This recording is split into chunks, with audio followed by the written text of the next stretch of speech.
Welcome on another episode of Democracy Innovator podcast. And our guest of today is Robert Bjarnason, um, co-founder of the Citizen Foundation. And you did many other things, but I think you will tell us something in this episode. So thank Great. you Yeah. for your Thanks. time. Thanks for inviting me. And as a first question, what is the Citizen Foundation and how did it start? Yeah, Citizens Foundation is a non-profit civic tech foundation, and we're actually two non-profits. We're a non-profit in Iceland. We're also Citizens Foundation America in the US. And it started in 2008. I was actually in London, living in London at the time. And the financial crisis hit the world. Iceland was sort of an early, quite a visible victim. And over a period of time, the news were all about Iceland being bankrupt and so on and so on.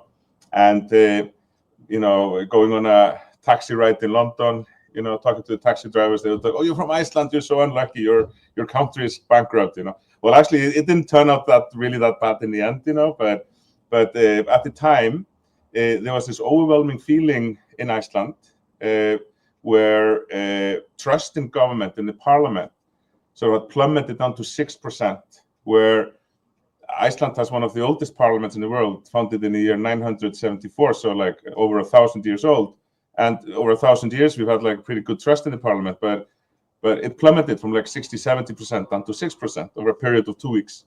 And it was this overwhelming idea that, or concern that like government decision making when it came to like the financial crisis and the banks in Iceland and all of that, and in a wider society also in the rest of the world, in at least the Western world, in like in the UK where it's there, and the US where this idea government was just not really in control of what was going on anymore. And it was certainly in Iceland, and we had this idea with a group of people, Gunnar Grímsson mainly, who was my partner also when we started the first internet service company in Iceland in 1993, and some other people from that time. And we had this idea to start a civic tech nonprofit to help create technology to enable better decision making in society between governments and citizens and so on. And we've always been using a lot of open source software and promoting and creating open source software. So and the basic idea: how can we enable by using technology, internet and AI, all the technologies, how can we help governments and citizens make better decisions in an increasingly more sort of complicated world? And I was wondering, when you had the idea that technology could help people in take better decision and so on. Yeah. I mean, in terms of like when did that happen? You mean, like? If also before 2008, and also you said that you open an internet provider, if that was also connected to the idea that having that the internet could bring I don't know, more discussions.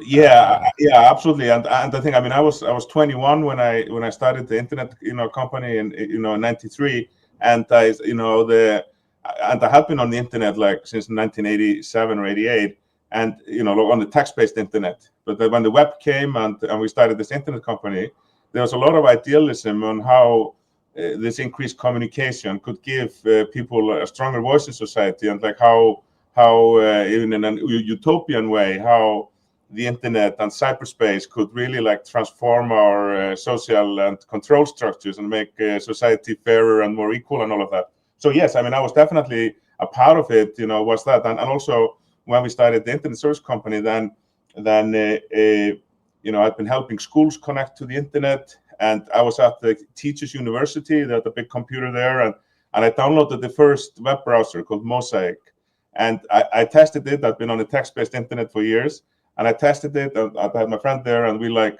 wow, I mean, this is like the future. And so we actually downloaded the first sort of public Linux operating system called Slackware on like 20 diskettes like that, and for free. you know. I mean, it was like Linux, you know, and we set up 8 telephone lines in my friend's living room, and and we set up the internet provider there. I mean, using all this open source software as well. So the idea in 2008, you know, both to this idea of the internet, you know, I mean, in 2008, there was not really, you know, like the internet hadn't really delivered. You know, yes, it had given a lot of people a voice, but when it comes to actually giving people a voice in government decision making and so on, there was almost none of that. So both that, but also, you know, just in general, and how like open source, you know, community-based things, you know, can really, you know, Linux showed us that, the internet showed us that, you know, that you can actually have grassroots, open source, and so on, like really make big changes in society. And that was also the reason why we decided that as we're going to be working with citizens and governments to build up trust, we couldn't be a company, a for-profit company. We had to be a non-profit foundation, because otherwise we wouldn't have the right alignments and right, you know, sort of, yeah, you know, we couldn't, yeah. So yeah. Anyway. And in your opinion, what internet is still a space of freedom, or because it can also be a space of surveillance in some way? But yeah, what is it? Well, you know, yeah, no, I think the internet is still absolutely a place of like freedom, you know, in a way, but it's also obviously a place of surveillance, and like there's different types of internet, you know, and we have different types of surveillance in different places of the world, and so on and so on. In some places, it's like it's highly monitored and like not really free at all. Like you could say, like for free thought and so on. But I think like internet, like everything else, like technology, sort of just reflects the society that they are embedded in. Yeah, absolutely. And so, what are the solutions that you proposed to this um, to this trust that is missing regarding, I would say, classic democratic system? I don't know, Western democratic system. Yeah, I mean, we started when we thought like, okay, so how can we use the internet to improve decision making? So very quickly, things about like e-democracy came up, collective intelligence. A guy called Stephen Clift was the coined the term e-democracy, and a bunch of you know, random people, academics and so on, that were trying different things, but the basic idea is that if you have a complicated decision, and in the modern world, increasingly more complicated decisions with competing demands, you know, and what's considered a good decision today is maybe not exactly the same as a good decision 20 years ago. You know, like it's evolving. It's you know, there's a lot of, you know, and that's fine. Society is evolving. Our decisions should evolve as well. You know, be better. You know, but this idea is if you're doing a complicated decision or a decision-making process that is going to affect, you know, a large group of society, that actually by reaching out at the right time when you're creating the policy out to citizens to actually get information, to get like, and this basic principle is that we're going to make the decision better with better information. So like better information, make better decisions. I think like a few people can, you know, argue against that. You know, that's even like probably sort of in some way mathematically proven even, you know, that you know, more information is going to give you, you know, well, not more, but better information. So that's the sort of core of the idea, you know, you know, in terms of that's the utilitarian part of the idea, and that's how we like, you know, sell it to government in a way. But obviously, there's also this democratic angle of it. Is that actually, you know, what makes a good decision, a good democratic decision, is something that is going to be balancing the competing interests of the voters and the people who are living in the society that the rule or regulation or law or decision, whatever is being created, you know. And you know, this can be like small things, you know, like participatory budgeting, where you're going to put like a playground there, or a, you know, an outdoor cycling park or whatever, things like that. You know, and there's a lot of good examples of that where people have been empowered all around Europe and the world with participatory budgeting, and but also policy, like for example, education policy, you know, and you know, all sorts of traffic policies and all sorts of policies that are often in where you have many different stages of the participation, where like, you know, and then for example, Scottish Parliament, where, you know, the platform and this idea is embedded into the into the committees of the Scottish Parliament, that they've been doing like really groundbreaking work, leading the world in many ways when it comes to engagement. And they have like an engagement unit. They take it very seriously. They're very professional, and they effectively offer like a service to the different committees to say like, oh, so yeah, we have this. Do you need information from the people, like from the public? I mean, you're taking this decision, and then the committee say, oh yes, we need the information. Okay, when do you need it? And then the engagement goes. It's like a way of actually delivering real value to the elected representatives in the committees by getting good information to them. And this has sort of proven itself many times. And it's just 3 examples of many very, very varied type of how engagement can sort of, both lead to better decisions, but also, they also empower people democratically because they can improve the decision themselves in a way by taking part. And I was thinking, so now we have a representative democracy. And do you think that in the future with this kind of, I don't know, deliberative tools or like other participatory budgeting, all these new tools that maybe use AI and so on, we could have some, I don't know, some other, a different kind of political system, democracy, I don't know, maybe without representative, maybe still with some representative, I don't know, professional politicians? Or I mean, obviously anything is sort of possible, in the future, but I think like democracy, the law and everything, how it all sort of connects together. I think that and the norms that people are used to, and there's all sorts of different things that like need to all sort of change together in a way for like some like really major changes to the system. And one of the things that's come very much up in our work, past 17 years since 2008, is direct democracy, and we have taken stances that like there's a spectrum of things, of decisions where direct democracy can work today. It's like, and I think that's one of the things is like this idea of that through proxy voting, for example, where you delegate your vote to certain, it can be a parliamentarian or whatever, where you can or that you can have this sort of a direct democracy. I mean, we have this sort of through referendums, obviously today in US and Switzerland, obviously famous for that. But we have taken the stand when it comes to digital democracy and sort of digital participation that 2 things is that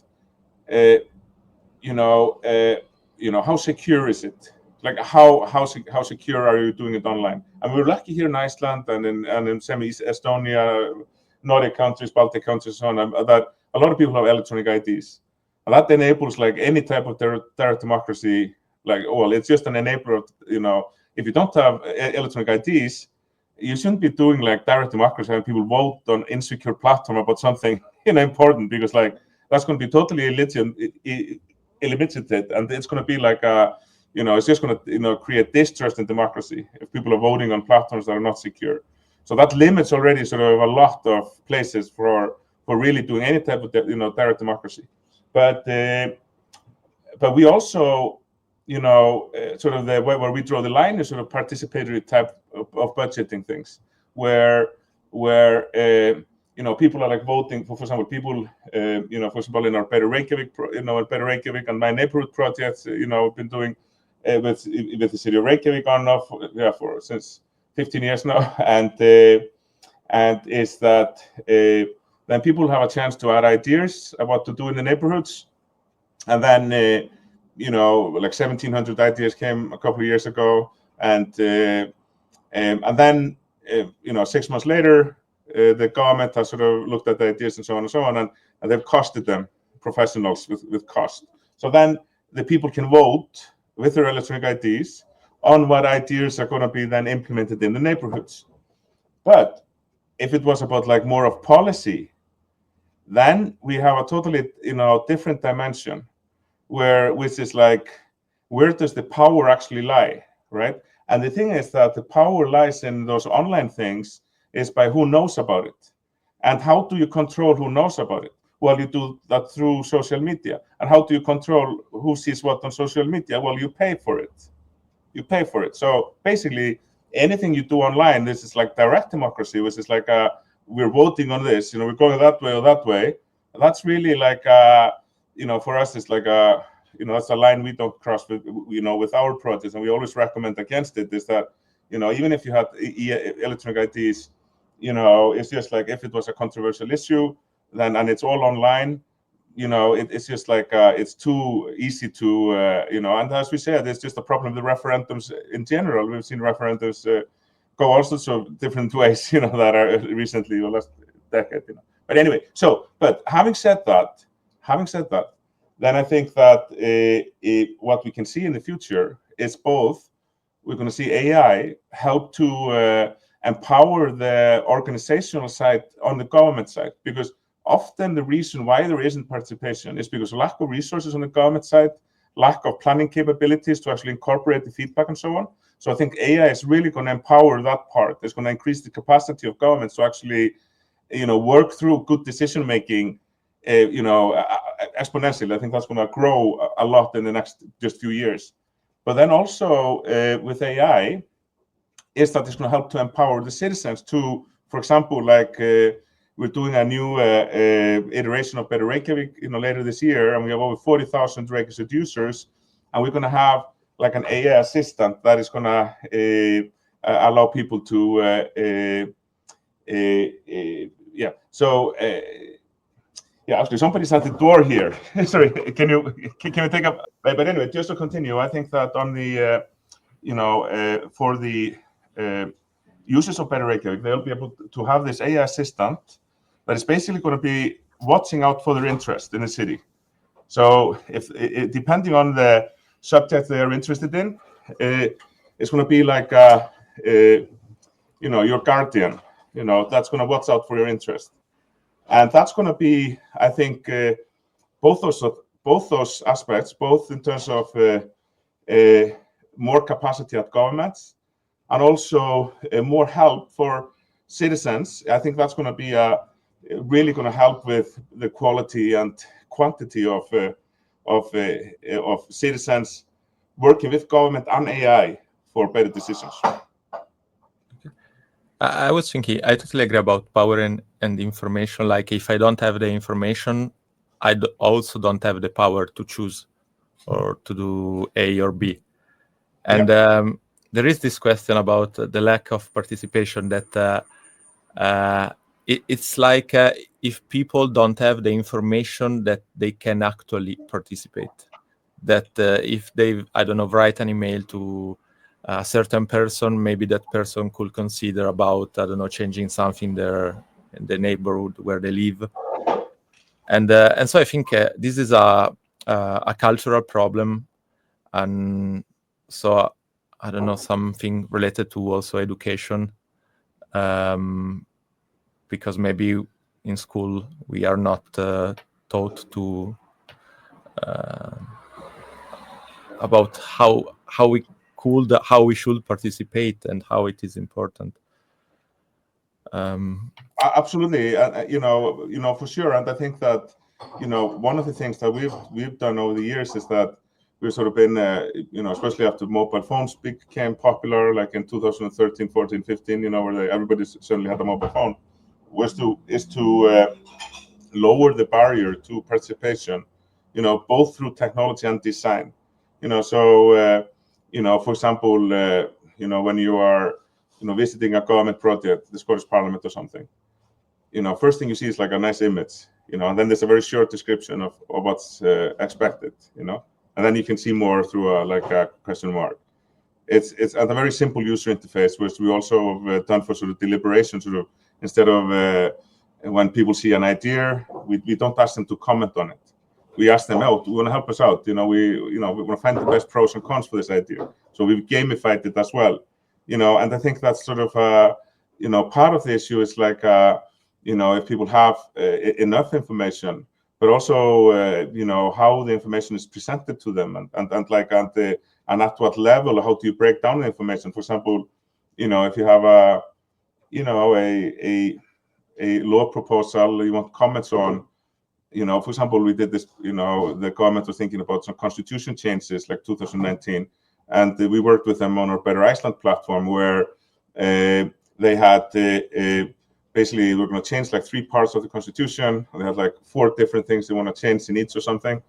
And so, well, you could have put up a big PDF with all the legal text, right? And said to people, hey, give us your comments.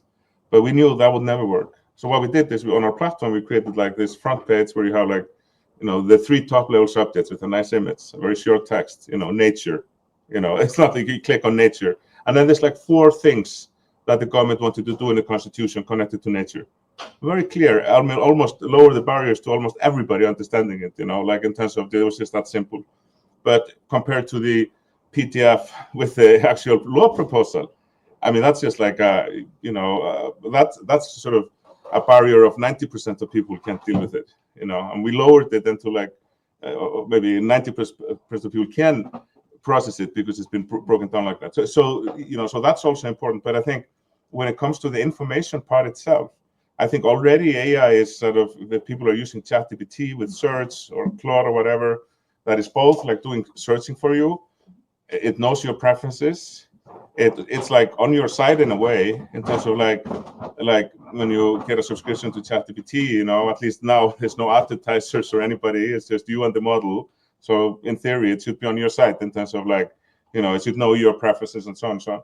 But what we're doing with our agent for Better Reykjavik and for your priorities is that that's going to look out for your interests online. I mean, we are actually going to build it like in this open source way, obviously, using, you can use a range of different models, but we're going to build it in that way. That will definitely, you can basically, the model will say, those are my interests when it comes to the city, those are my needs, I'm this old and like I have those children or those things, on those 2 ages, and I have a dog or whatever. And then the AI will help you to find that information part. Because like the thing about like not having the information, I mean, if you only take like 30 years ago, I mean, you would have some people who would be like, who just read all the paper, like in Iceland, the 2 papers that came out every day. Who just have all the information, right? Some people would not read the paper. They would, I don't know, they would be considered like not really being up to date or anything. But today it's like, it's totally different. It's like totally just like information coming from everywhere. Some of it is true, some not, so about having the information has changed a lot in terms of, because society, there's just so much information. So I think AI is the solution to help us to deal with that overload. And you mentioned your priorities. That is it the main platform that you are working on? I think, but I'm not sure. And but before asking you about it, would you like to share something about your professional background and also, I don't know, academic, whatever? Yeah, so very short on my academic records, but I actually started to, my father is an electric engineer, and my mother is an entrepreneur. So my father was early into computers. I guess I was a bit hyperactive. So he got me programming at 9. It's a computer called the Zeta 80 Micro Professor. It's like a training computer for universities where you could like program in like in just numbers, play songs and stuff. So, and I got really an interest in that, and sort of spent all my energy. I got really excited about it. And so I actually sold my first piece of software in 1984. It was like a digital news feed that you would put in information, and they would like scroll them up in like a teletext view. So used by the Icelandic government in a big media strike in 1984. And I sold my first AI program in 1987 in a programming language called Prolog, and like an AI expert system. And then, I took some break from computers. I worked in 7 feature films as a sound engineer. I spent a year as a substitute lighting director for the Icelandic Opera, all things, doing club promotion, importing records, all sorts of things like that. But then I've been sort of side jobbing in at the Icelandic Education Network, which is sort of a pioneering internet network for teachers, and I was helping them connect schools to the internet. And And that was at that point I mentioned earlier, where I saw at the Teachers University the Mosaic browser, and we just decided to start this ISP because, and so I was back in that. And in '95 I started the first of two ISPs in Denmark, and then I was mostly in sort of traveling between a lot in San Francisco, where I started a video game company called In Orbit Entertainment with some great people, my brother, Evan, Josh, others. And I did a really exciting AI project back then, which was an AI agent chatbot in 2001 for an artist called Lynn Hirschman. So she had just done a movie called Technolust with Tilda Swinton playing 3 AI agents. See, this is in 2001, And she came to me at our In Orbit office and said, like, hey, I have this AI agent like in my movie. Can you put her online and like on the Palm Pilot? I was like, okay, yeah, well we did that. And it was actually an exhibition in the San Francisco Museum of Modern Art for a year. And including there was in the lobby, you could take your Palm Pilot, which is an early handheld device, and you could actually beam the chatbot into your Palm Pilot using infrared light. And and then I moved to London after the .com crash, and doing video games, 3D games on mobile phones, and many other things. We won a couple of BAFTA awards. And then in 2006, I decided to take a break from the video game industry and started a fintech company working with hedge funds and financial institutions to do AI trading and like web platforms and things like that. And that was at that point in 2008 when the Citizens Foundation became. And frankly, if I had still been in the video game industry, I would probably not have started the Citizens Foundation. But being in the financial world gave me the opportunity to, just make money so I could fund the foundation myself. And also this idea as earlier in terms of, if I can use technology and AI to help, rich people make more money, like why can't I also use technology to make society better and use technology for good, So that was sort of since then it's been the Citizens Foundation almost 17 years, and we've developed Your Priorities very early on, our sort of collective intelligence AI platform. But 3 years ago also started to work with the Northeastern University Burn Center for Social Impact on PolicySynth, which is an AI agent library. And that actually works now with Your Priorities and AI agents. We've been using AI like large language models since 2019. And so I've been sort of living in that world for a very long time, and the capabilities of AI has been growing really fast the past 5 years. And so we very much sort of have been slowly transforming all our platforms and technology to be sort of AI first. And I think that's where like the future is, I've read that you started a radio, pirate radio. That is true, because my father is an electric engineer, and at some point, I know I was 7 or 8, I convinced my father that he has an FM transmitter. I convinced my father to let me use it with my cassette player and a little microphone. So I had like those cassettes, and I was like doing it was at like a 500 meter or 1 kilometer radius, and all my friends were listening, in their flats, and I was like with my cassette player playing like, some music of the time. And this was back in 1979 or something. Long time ago. And I was thinking 2008 was a significant year because of the crisis, but also Bitcoin was born in 2008, and so also there is a lot of speculation behind Bitcoin, but also there is some ideology. What are your thoughts about it, and what do you think?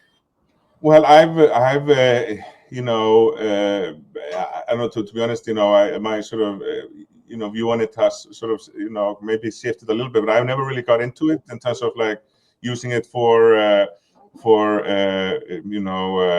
anything to do with voting or things like that. That people have asked me, oh, do you support like Bitcoin for voting or whatever? We always stayed away from that. I like the idea, and I think it's like the ideology like sort of plays to the sort of early internet, of cyberspace, of like, that it's like that that we can actually create those other control structures, that are more fair and all of that. So I like that, but it hasn't really happened like that. It hasn't really somehow like be of any like big use for at least what I'm doing and what I do in terms of technology and society. I mean, that might change. I mean, as I said, it's a good idea, but I just haven't seen really the any like applications that have convinced me that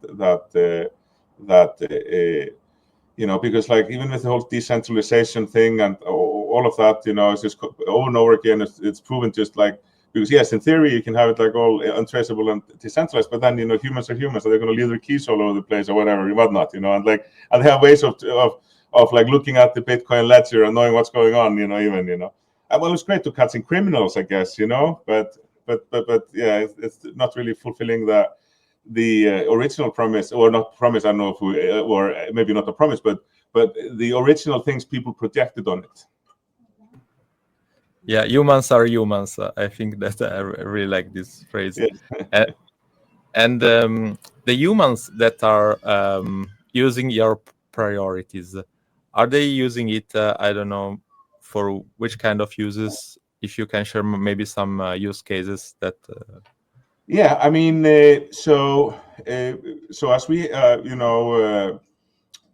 it's sort of basically around when there is a project going on, in terms of that's sort of most of the usage. When there is like, let's say like for example, right now there's a consultation with the Scottish Parliament about HCH, attention deficit hyperactivity disorder, and they started it like a couple of weeks ago or 10 days ago. Already got like 700 responses. It's anonymous, and like a lot of important things. And so thousands of people have come around and know about it, and they advertise it somewhere and something like that. So then people come and they participate, and then they get feedback, potentially later. And then for example, in a city context, there's city is collecting a feedback on a new traffic policy, collecting ideas, and people use it to add ideas, and then we have this mentioned like this deliberation, like a debate solution where we really managed to encourage people to well, like back in 2009 when we did our first pilot called Shadow Parliament, is taking laws from the Icelandic Parliament, giving people access to them. Then we just had a regular commenting system, like on YouTube or Facebook, whatever, just like threaded comments.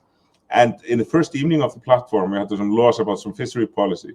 We had those people in a horrible personal argument on our platform. The first evening we launched the platform, they were just like, they were going at each other, like personally. We were like just looking at this. It's like, oh, this is not going to be simple, we thought. And it has not been simple.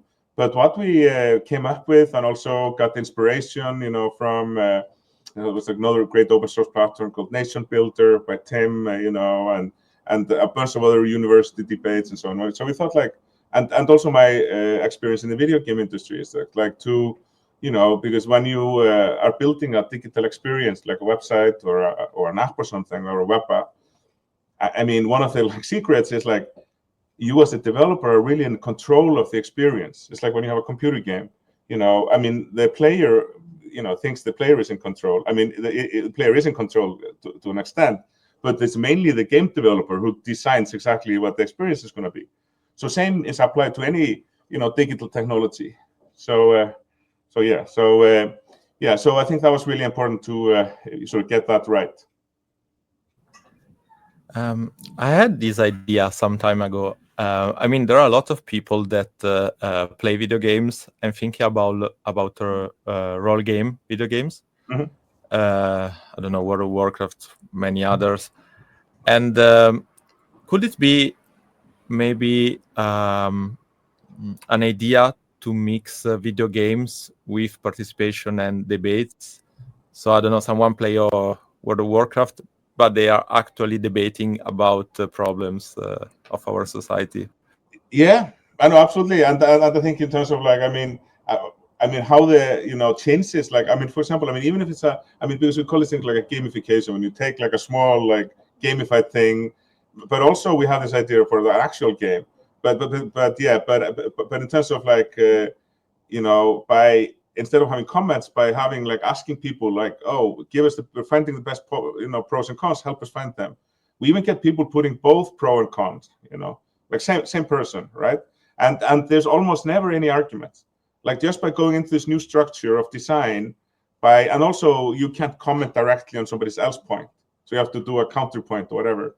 So that's worked really well. It sort of solved and for our partners, like our government partners couldn't deal with it if like it was just endless arguments coming. They would have to read all those endless arguments, So, so gamification can go a long way. But actually, yes, we do have an idea which we call a community challenge. We actually applied for a Google grant, a Google.org grant for it the other day. Unfortunately, we couldn't get that through, I think. And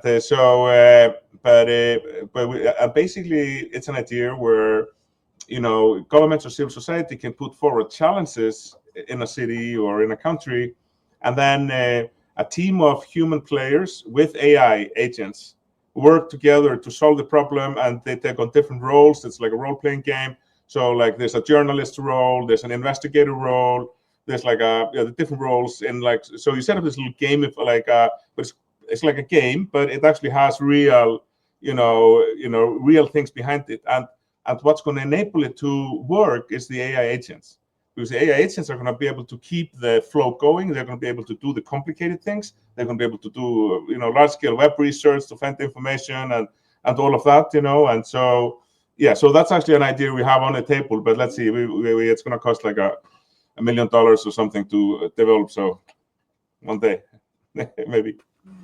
Yeah. And I was thinking related to institutions. So a platform like the one you are describing, how it is easy or I imagine hard to explain to an institution, to a politician, this innovative platform? Well, I don't think it is hard to explain in terms of like, just how it works. I mean, it is very simple to use. And like, for example, here in Iceland, as we have, 40,000 registered users in Reykjavik, but, total probably 90,000 registered users in the whole country, because we have like 15 municipalities are using it.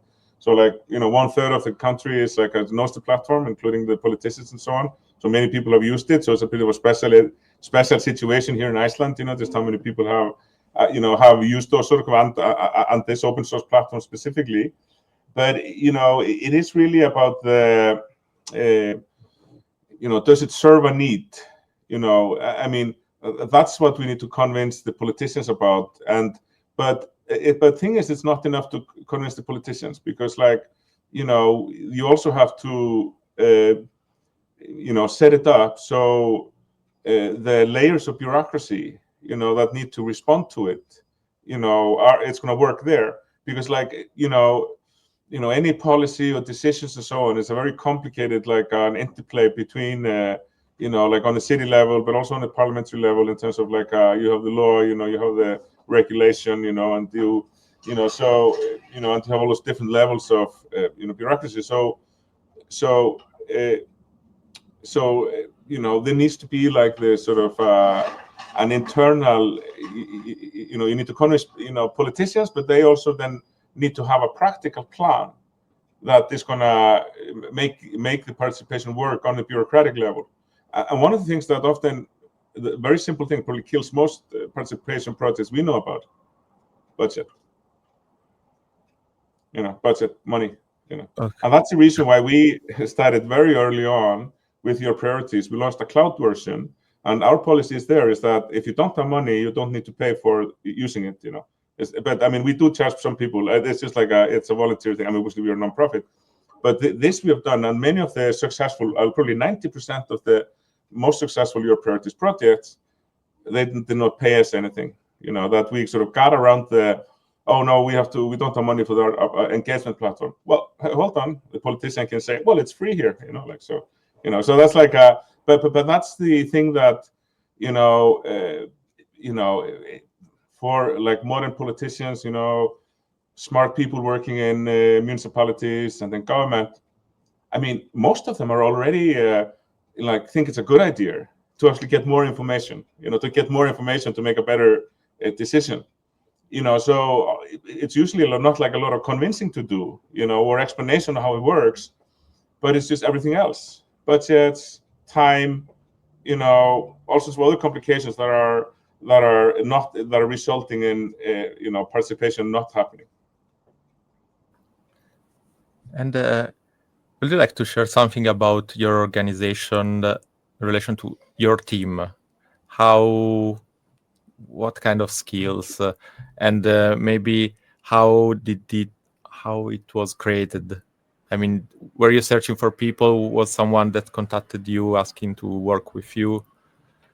Well, it started basically. Well, it's always been like I mean, we've had different groups of people. At most it's been like 5 or something. In different roles. It's mostly over the years been like for the first 7 years. I took no salaries, from the foundation. And that's always been, just like and we get a bunch of generous grants, for example, from the EU. From other places, and it's been but it's always been like a passion project. So several people have. Gunnar Grímsson, he was originally with me when we founded this in 2008, and my late friend Joshua Valthier-Lenz, my partner Marin Valsdóttir, our son Alexander Bjarnason, others. There's been like few people around that have been like mostly friends and family type of a thing, because like when you don't have like dependable salaries to offer, then that's usually how people you end up with. But that's also great, because friends and family are great, like in most cases. And so but yeah, so it's obviously been a lot on the technology side, where it's been a lot of technological development and AI development and things like that. And we partner with, for example, we partnered with first the GovLab, and now the Northeastern Burns Center for Social Impact, and Beth Novak, who has been leading those organizations. We partnered with her and her team in 2018. So and also partnership like the Scottish Parliament and many others. So we are, it's like bringing the technology component. So that's sort of our sort of domain or scope, if you like. We don't like offer the service of like, going somewhere and setting up a democracy project for somebody or something like that. We have partners for that. We worked also before with DemSoc, from Brussels in Democratic Society. We worked with many organizations like that, and ECAS, the European Citizen Action Service. So that's sort of we've been lean, family, friends oriented, but with a lot of partners that help us to scale up the work. And I was curious about also the other projects that you are working on, or that you worked on, if you would like to share something.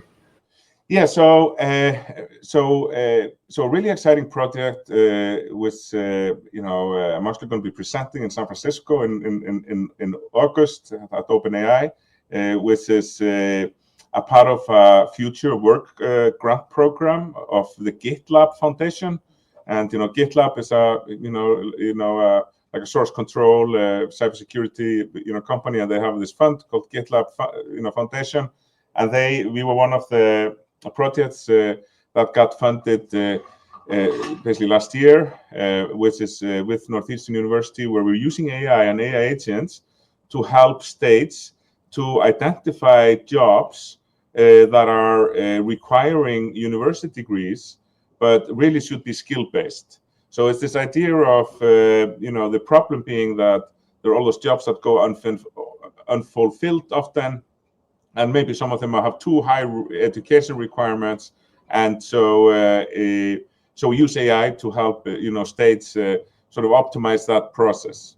And this has been, many other interesting projects also in this cohort from GitLab Foundation. I mean, and I think that's really like, you can see in many places where just this idea of using AI for good. I mean, if nobody is funding it, and like it's not enough to have the ideas.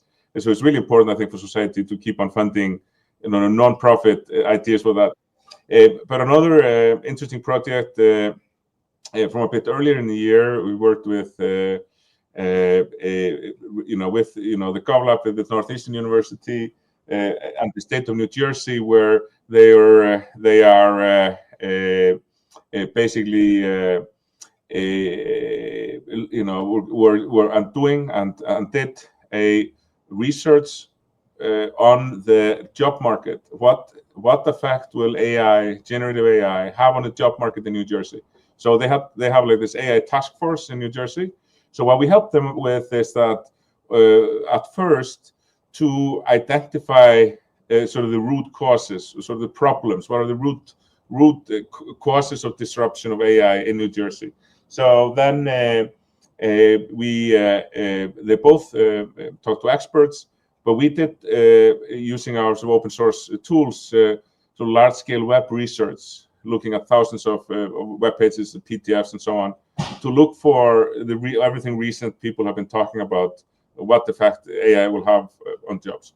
And then we had a list of a curated 200 items of that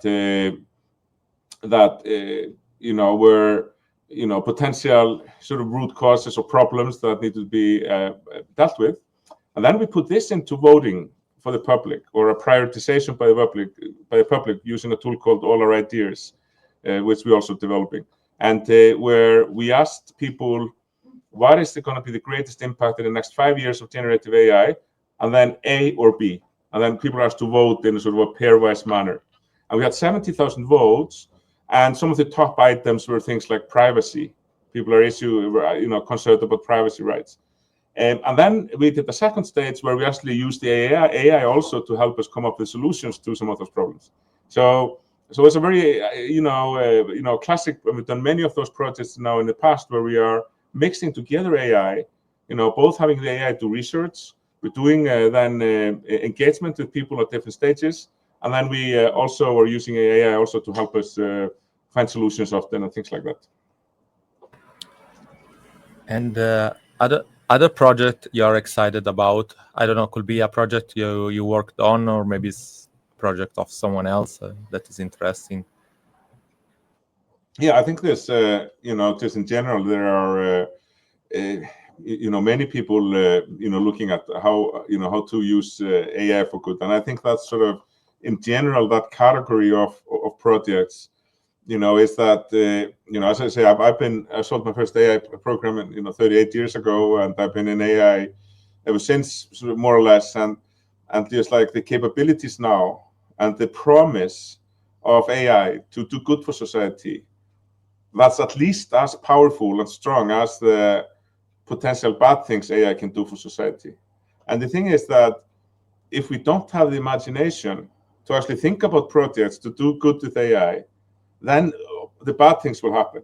And I think we in a bit sort of missed with social media. I think society, and I was talking about this for years, but how we sort of how the approach we saw with social media, where we saw social media quite early on, at just a few years, that there was potentially having some bad influence on different things in society, and on our health and stuff.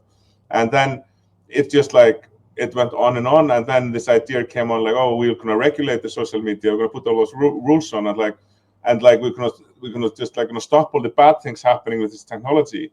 What we've been promoting, and we're still promoting in general, is that yes, obviously you want to stop the bad things, but you also have to do good things. You have to do positive things, that are, you have to have, positive ideas and things. Not only, you can't just try to stop the bad, because, you can just slow down the bad maybe, but you also have to have positive things. I think that's so important when it comes to sort of like democracy projects, is that we have this amazing opportunity now, with AI to, just like in terms of programming, I can do things now like literally 10 times faster programming wise with agents than I did, 2 years ago, 10 times faster. And that is it's like 10 of me. So 1 year is 10 years.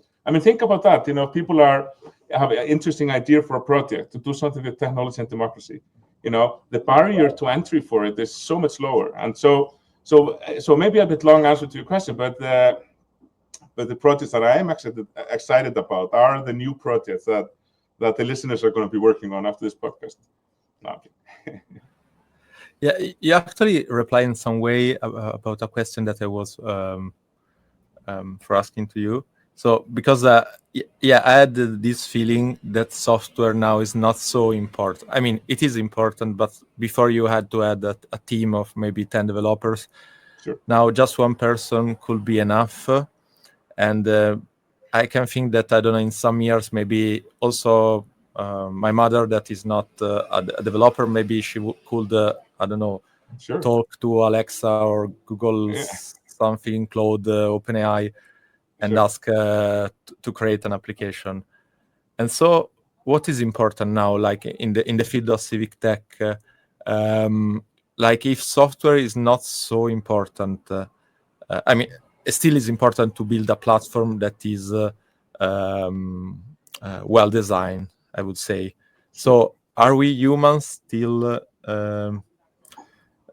should we be the designers, or like also AI could have this role? Well, I think what the AI does, is that it empowers people with agency, that this need or want to do something. So if you have this need to want to do something good, now it's easier than ever in terms of just using the AI to do things for you, and and empower you, and a small team, one person, two people, all of that. So, and the wanting to do something, having a good idea about it, and then being able to, now about like in 1 year, 2 years, just to tell the AI to make the prototype. Oh yeah, the design, everything, absolutely, it'll be great, for sure. In terms of, absolutely. I mean, the design is a bit behind the core programming backend and stuff, but it's getting there. It will be there soon. So, and that's also like with software. I mean, in the end, all the software is it's like a means to do something, like it's the software is just like it's there just to achieve some sort of a goal. And but I think also we're already seeing that in in the job market, where with programmers, in general, that there are well, there's many causes, but I mean, we had a lot of growth during COVID and all of that. A lot of people put everything into digital solutions, so it's seen like not a stalling of that. But then the big companies have not been hiring people like they usually do, but they've been letting people go. Like Microsoft let 9,000 people go a day, and so and there's this sort of advice which is interesting. Is just like go and start your own startup and stuff like that, and that's great. Yeah, people should do that if they have the idea. But I think there's also a huge scope also for, in general, to with AI automating more and more, and with sort of traditional value like of the software itself, like because it's so easy to create, maybe like the dollar value of it is a bit less.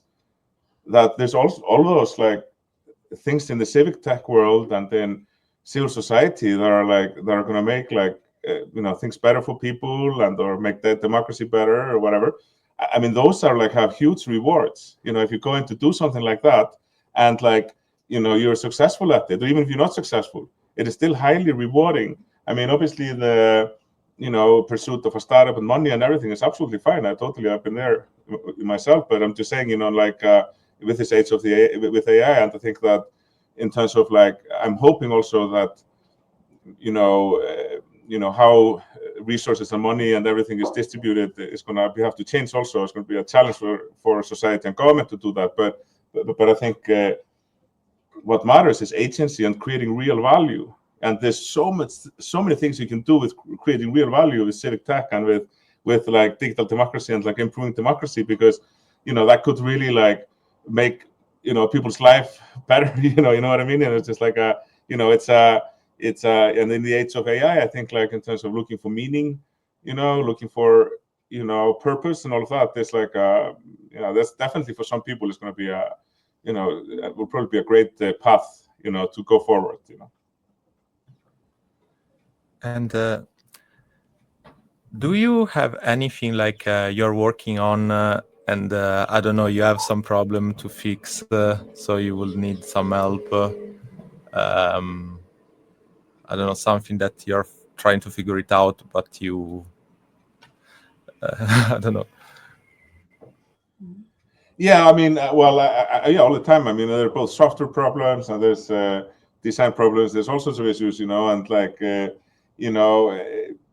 of the great things about sort of part of that is that, the community of people who are working in the nonprofit civic tech world and so on. It's there's often conferences, there's meetings, there's common projects and so on, where the essential part of sort of understanding the human aspects of all of it, is really, often, if you're just with your head in the code, you also need to understand, the human aspects of it. But now, with AI today, if I have a complicated programming problem, I have several options. I even like sometimes put up like ChatGPT, Gemini, and Claude. I ask all the same questions. I call it like my AI council. And I have an agent called Codex. It's also ChatGPT OpenAI agent. It's a programming agent. I mean, now when I get bugs, reports, or whatever, or a new idea for like small feature, I used to put it in like a task manager, project management system. But now most of them go straight into the Codex agent. And instead of like putting it on a list to do later, I just put it straight into agent and it just does the feature or fixes the bug for me. So yeah, I mean, that's like, but yeah, I mean, we, the only thing is that And if you have any, you were talking before about the community of civic tech in the that are volunteering or working in the civic tech field, and do you have any message for them? Because sometimes there are people that, I don't know, they are struggling finding fundings for their project. They really believe in an idea that can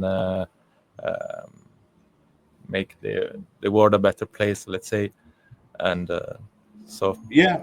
I mean, my message is this: is that there's been like this, especially when it comes to like, because the civic tech specifically, that it's just like we have already, are now transformed in a way of just how much capacity increase we can have as a small team, using AI, and I think that's the message, is that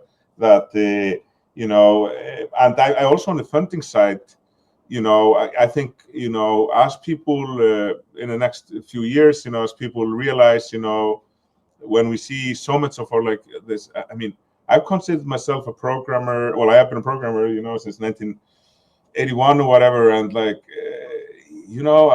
I've really worked hard at it. I practiced a lot, and I became really good, at my field, just by hundreds of thousands of hours of practicing, whatever. And this is what we humans do. We, we do that.